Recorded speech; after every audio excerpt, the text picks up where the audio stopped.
Well, my mother really shaped that part of my life because she was always active in public service. She worked with the Girls' Welfare Home, and she worked with very other types of organizations, including she and I worked to get the workshop for the visually handicapped in Albuquerque.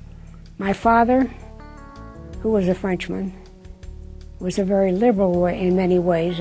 I was never told, for instance, when dating, what time I would be home. What time will you be home? Whatever time I said, obviously I would break my neck and whatever necessary to be home on time. And it taught me the sense that when you said you were going to do something, you did it, and you did it when you said you were going to do it. I became a member of the Albuquerque Chamber of Commerce Education Committee. The chambers nationally became interested in career enrichment centers. And the purpose of the career centers were to give students a chance for an extra year or special classes that they couldn't get in their regular high schools because there were not enough students to have a teacher in a high school. But with 10 high schools in Albuquerque, there were enough students for, say, fourth year French, and the grades from these students went back to their home high schools where they were recorded. Then APS built the Career Enrichment Center.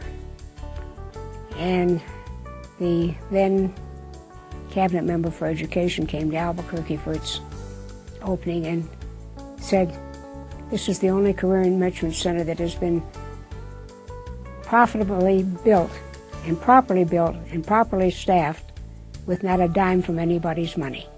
So we were very pleased to know that volunteers do a heck of a good job. Well, I'm proud of two things. One, the Career Enrichment Center.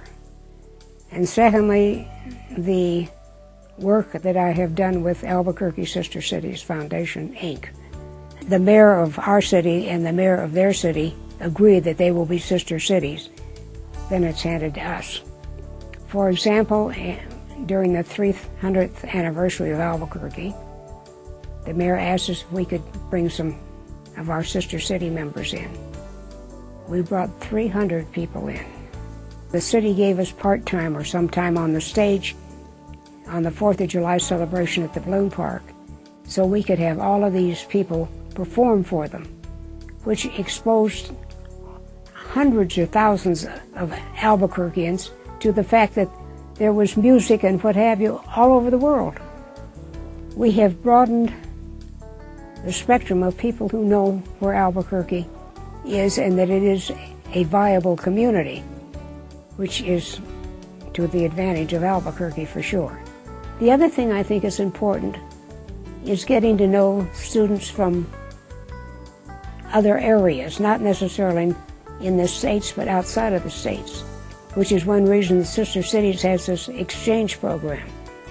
It's part of expanding the younger generation to see the world as a whole, not as just my little area where I am every day. And I look forward, and I'm very honored to be chosen for the Senior Horizons. I never thought I would, but I shall look forward to that very much.